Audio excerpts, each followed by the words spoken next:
إن الحمد لله نحمده ونستعينه ونستغفره ونعوذ به من شرور أنفسنا ومن سيئات أعمالنا ونعوذ به من شرور أنفسنا ومن سيئات أعمالنا من يهده الله فلا مضل له ومن يضلله فلا هادي له أشهد أن لا إله إلا الله وحده لا شريك له وأشهد أن سيدنا ومولانا وحبيبنا محمدا عبده ورسوله صلى الله عليه وعلى آله وأصحابه وأتباعه إلى يوم الدين أما بعد فقد قال الله سبحانه وتعالى بعد أعوذ بالله من الشيطان الرجيم ومن أحسن قولا ممن دعا إلى الله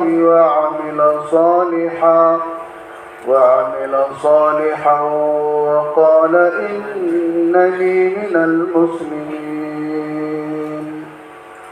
وقال كنتم خير أمة أخرجت للناس تأمرون بالمعروف وتنهون عن المنكر وتؤمنون بالله وقال النبي صلى الله عليه وسلم في معنى الحديث من قال لا إله إلا الله مخلصا دخل الجنة قيل يا رسول الله وما إخلاصها قال أن تحجزه عن محارم الله وقال النبي صلى الله عليه وسلم لا تزال لا إله إلا الله تنفع من قالها وترد عنهم العذاب والنقمة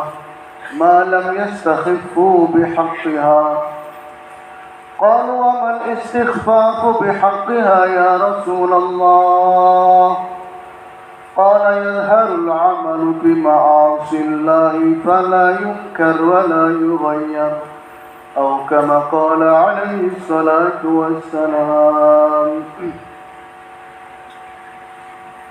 Hadirin sekalian dirahmati Allah Subhanahu wa taala. Perkara yang sangat mendasar dalam agama, dalam mengamalkan agama, menjalankan agama adalah keimanan. Seseorang akan terlihat apakah iman telah masuk dalam diri, dalam hati atau tidak, maka dilihat dari zahir amal-amal agama yang bisa mereka sempurnakan. Karena harisan antara iman dengan amal itu perkara yang selalu berkait, tidak akan bisa dipisah-pisahkan. Jika dalam hati ada keimanan yang sempurna kepada Allah, keimanan yang sempurna kepada Rasulullah sallallahu alaihi wasallam, keimanan yang sempurna kepada janji-janji Allah, kepada akhirat, maka iman itu akan membuahkan amal-amal yang ada dalam jasad manusia. Maka hadirin sekalian, tidak betul orang yang mengatakan yang penting hatinya, jasadnya enggak penting, zahirnya enggak penting. Itu kata-kata yang menyesatkan. Mengapa hadirin sekalian? Karena zahir yang ada dalam jasad manusia itu adalah cermin daripada batinnya.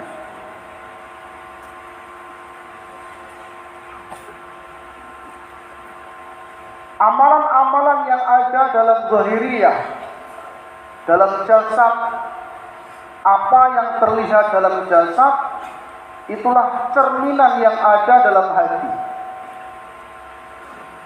Oleh karena itu, hadirin sekalian, Rasulullah SAW mengajarkan doa kepada kita, kepada umatnya, kepada kita semua.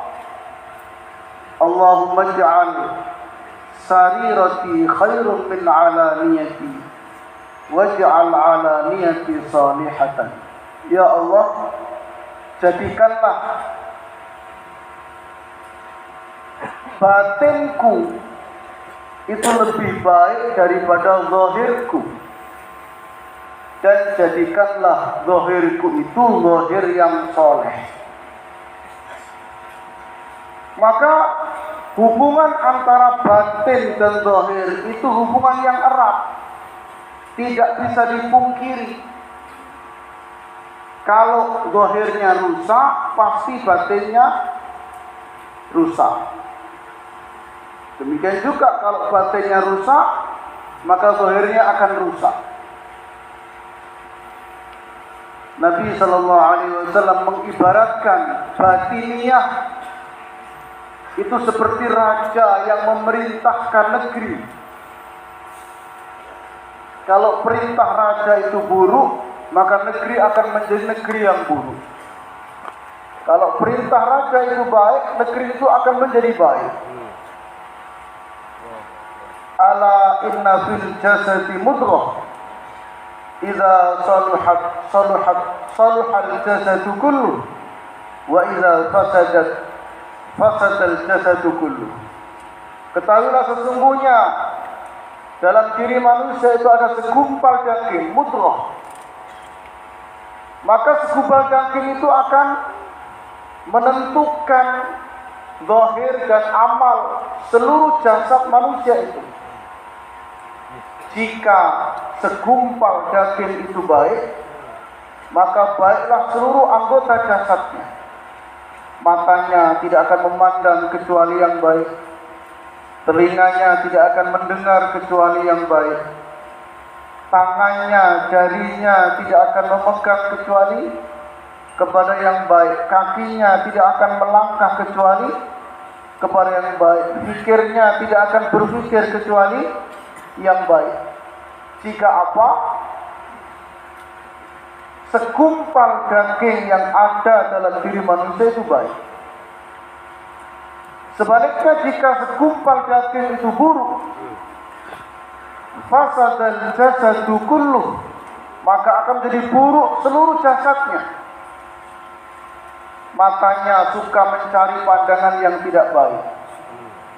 Telinganya akan merasa enak kalau mendengarkan hal-hal yang tidak baik. Kalau ada yang ghibah itu, tawadhu, senang. Bahkan disambung, dibumbui supaya tambah panjang. Ini menunjukkan hati yang enggak baik. Tapi kalau mendengar keagungan Allah, tidur. Seolah-olah tidak berhajat. Hari sekalian dimuliakan Allah Subhanahu wa taala, jika segumpal daging ini buruk, maka buruk seluruh anggota jasadnya. Tangannya akan mencari kepada keburukan-keburukan. Kakinya akan melangkah ke arah keburukan. Itu sudah sunnatullah. Maka haruskan antara zahir dengan batin itu selalu berkesinambungan. Oleh karena itu, Allah Subhanahu wa taala memerintahkan udkhulu fis-silmi kaffah. Masuklah kalian ke dalam Islam secara kaffah. Hadrati Maulana Sa'ad menyampaikan di Malaysia kemarin mengenai maksud ayat ini. jika seseorang tidak mampu atau tidak bisa menghadirkan kehidupan sunnah secara sempurna dalam dirinya, maka ia belum masuk dalam Islam secara kafah. Jadi sekalian ingat, jika seseorang tidak bisa menghadirkan kehidupan sunnah dalam dirinya, maka ia belum bisa menyempurnakan Islam, belum masuk dalam Islam yang sempurna. Sunnah yang dimaksud hari sekalian adalah sunnah dalam seluruh aspek kehidupan, dalam ibadah, dalam muamalah, dalam muasyarah, dalam akhlak, dalam dakwah.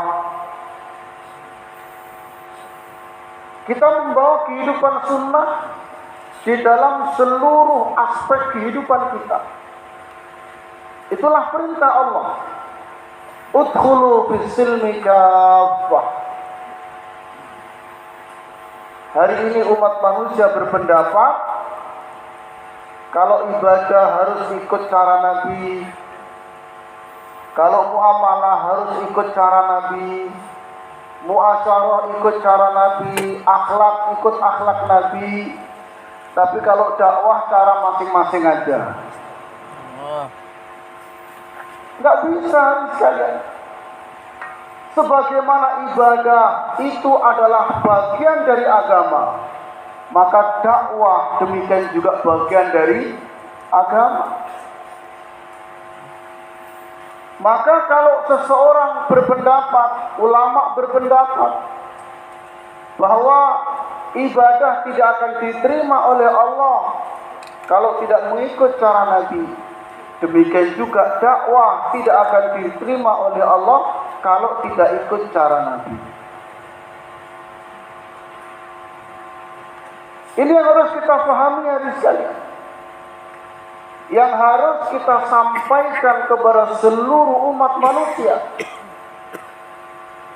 bahwa dulu sahabat Nabi radhiyallahu taala anhum dalam mengikuti Rasulullah bukan saja hanya dalam ibadahnya, bukan hanya saja dalam muamalahnya, bukan hanya dalam muasyarahnya, bukan hanya dalam akhlaknya, tapi sahabat dalam ikut Nabi sallallahu alaihi wasallam juga dalam dakwahnya. Bahkan hari sekalian, ayat-ayat Al-Quran yang Allah turunkan itu sangat erat turunnya hari sekalian dalam suasana dakwah.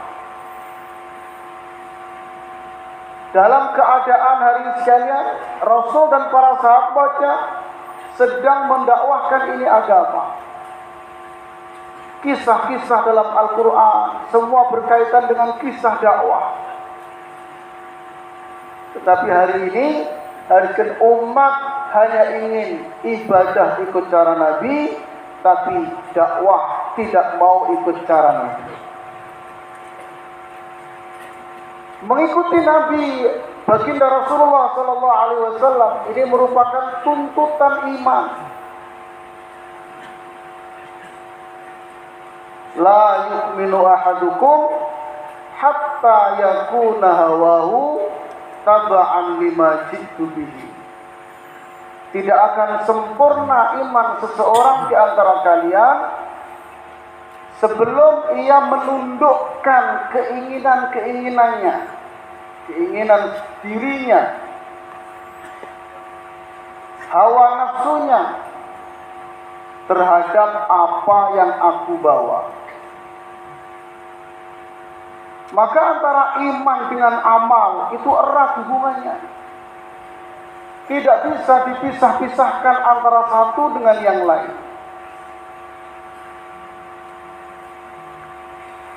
Ketika iman seseorang hari sekalian kuat, maka akan membawa amal yang kuat. ketika iman seseorang lemah, maka amal-amalnya akan menjadi lemah. Bahkan amal-amal akan rusak ketika iman seseorang rusak. Ketika iman rusak, maka amal akan rusak. Ketika amal rusak, suasana dan keadaan akan menjadi rusak. Suasana langit akan rusak, suasana bumi akan rusak, suasana antara langit dan bumi akan rusak jika iman manusia ini rusak. Dan untuk memperbaiki kerusakan iman ini tidak ada cara lain kecuali dengan cara dakwatul iman wal yakin.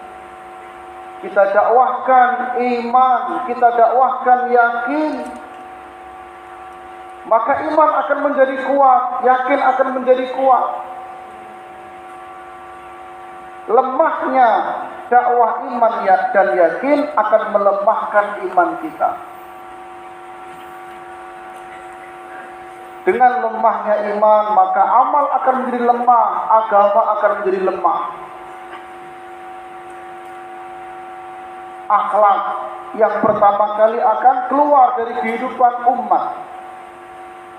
Muasyarah akan mengikuti di belakangnya, muamalah akan mengikuti di belakangnya. Ibadah juga akan mengikuti, rusak jika iman umat ini rusak. Maka di zaman para sahabat Nabi radhiyallahu taala anhum, di kalangan mereka hidup suasana dakwah. Di setiap pertemuan,